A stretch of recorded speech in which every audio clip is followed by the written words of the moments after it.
क्या ध्यान से आपने कभी दुर्गा माँ के इस कवच को पढ़ा है? दुर्गा का ये कवच सिर्फ एक पूजा पाठ की वस्तु नहीं है, बल्कि ये कवच पूरा का पूरा योग पर आधारित है। कवच के अंदर जिन 9 देवियों और 9 शक्तियों का वर्णन किया गया है, वो असल में 9 योगिनी थी। योगिनी यानी योग में निपुण, योग में पारंगत।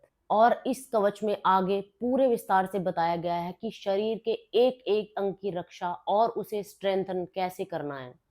कौन-कौन सी देवी हमारे कौन-कौन से अंग को स्ट्रेंथन यानी एनर्जेटिक करेगी, उसे शक्ति देगी। और जिन शक्तियों का वर्णन इस बुक में किया गया है, वो शक्तियाँ कहीं बाहर से नहीं आती हैं।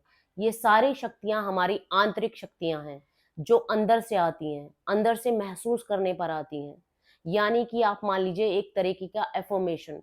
जब हम अफ़र्मेशन करते हैं, तो हम अपने शरीर के एक-एक अंग के बारे में सोच के उसे स्ट्रेंथन करते हैं। ठीक ऐसे ही देवी का ये कवच है।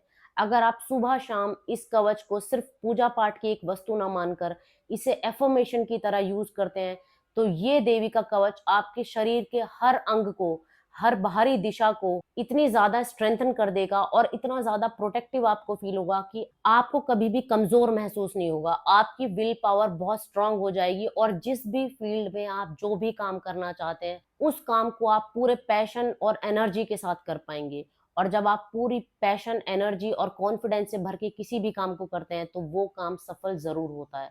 उसके पीछे कोई बाहरी शक्ति का काम नहीं है, वो आपकी ही आंतरिक शक्तियाँ हैं जिन्हें आपने जगा लिया है अफ़र्मेशन के थ्रू, जो आपकी विल पावर को इतना बढ़ा देंगी कि आप किसी भी काम को करने से पहले हिचकिचाएँगे नहीं। जैसे आपने मूवी का ये डायलॉग तो सुना होगा कि मन के हारे हार है और मन के जीते जीत।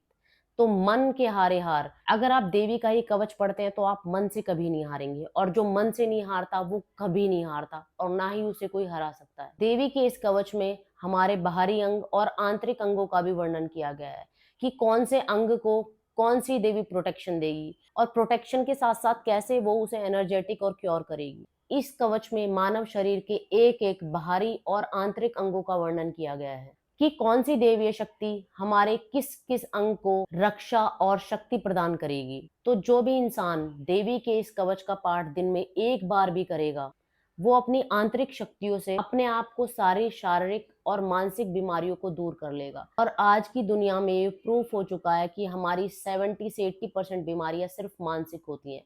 शारीरिक बीमारियां इतनी नहीं है जितनी मानसिक बीमारियां हैं।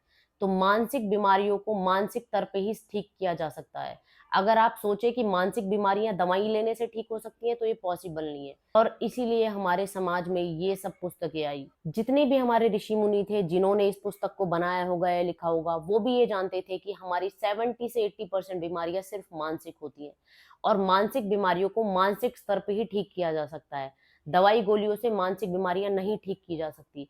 एफर्मेशन के जरिए ही आप खुद को ठीक कर सकते हैं।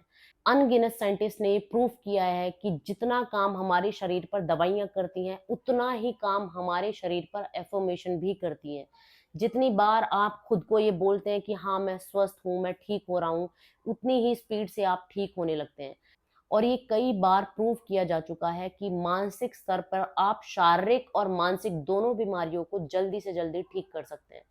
तो देवी का ये जो कवच है, ये आपकी मानसिक बीमारियों को इतनी जल्दी दूर करेगा कि आपको पता भी नहीं चलेगा और आप ठीक हो जाएंगे। और अगर आपने देवी का ये कवच कभी नहीं पढ़ा, तो आप एक बार इसको साइंटिफिक नजरिए से देखकर जरूर पढ़ें। इस बुक को आप माइथोलॉजी की कोई बुक समझकर मत पढ़ना। एक तरह की एफर्मेशन सोच के इस बुक को पढ़ना, और आपको खुद ये फील होगा कि कैसे ये बुक आपके मेंटल स्ट्रेस को जीरो कर देगी और आपकी पूरी बॉडी को एनर्जेटिक कर देगी। आपको कवच पढ़ते समय बार बार ये महसूस होगा कि आप अंदर से और बाहर से चारों तरफ से प्रोटेक्ट हो रहे हो। इस बुक में हमारे शरीर के आंतरिक और बाहरी अंगों के अलावा हमारी जो दिशाएं हैं, कौन सी दिशा को कौन सी देवी प्रोटेक्ट करेगी, ये भी बताया गया है। आगे जया, पीछे विजय हमारी रक्षा करे, दाहिने भाग में अपराजिता, बाएं भाग में अजीता, शिखा में उद्धोतनी हमारी रक्षा करे। सारी देवियां सारी शक्तियों से युक्त हैं, जो चारों तरफ, शरीर के अंदर, शरीर के बाहर और दसों दिशाओं में हमारी रक्षा करें। और इसके अलावा जो स्थान बच जाता है, उस स्थान की महादेवी हमारी रक्षा करे। इस प्रकार इस बुक में लिखा हुआ है। यहाँ तक कि इस बुक के सेकंड लास्ट पेज पे ये भी लिखा गया है कि जो भी हम देवताओं की पूजा करते हैं, चाहे वो ग्राम देवता हो, चाहे वो कुल देवता हो, इन सब की पूजा हमें नहीं करनी चाहिए। जितने भी स्थावर विष, जंगम विष, कृत्रिम विष, सारे विष से ये देवी का कवच हमें बचाता है और ये भी बताता है कि जो हम मिथ्स अपने लाइफ में अंधविश्वास जो पाले हुए हैं, उन अंधविश्वासों को भी दूर करता है। जैसे कि हम ग्राम देवता, कुल देवता की पूजा करते हैं। इस बुक में साफ लिखा है कि ग्राम देवता और कुल देवता की पूजा नहीं करनी चाहिए। एक कृष्ण का एक सीरियल आता था जिसमें कृष्ण जी ने इंद्रदेव का विरोध करते हुए बोला था अपनी माँ को कि इंद्रदेव की पूजा हमें नहीं करनी, हमें उन चीज़ों की पूजा करनी है, उन चीज़ों को आदर देना है जो चीज़ हमारी हेल्प करती है जीवन जीने में। जैसे कि गाय हमें दूध देती है, गाय की पूजा करो। पेड़ हमें फल देते हैं, नदियाँ, पहाड़, खेत खलियान, ये सब हमें कुछ देती हैं, तो इनकी पूजा करो। इंद्रदेव की पूजा मत करो। ठीक है, ऐसे ही इस बुक में भी ये लिखा हुआ है कि ग्राम देवता, कुल देवता की पूजा नहीं करनी चाहिए। कमेंट्स में ज़रूर बताना कि दुर्गा का ये कवच पढ़कर आपको कैसा महसूस हुआ।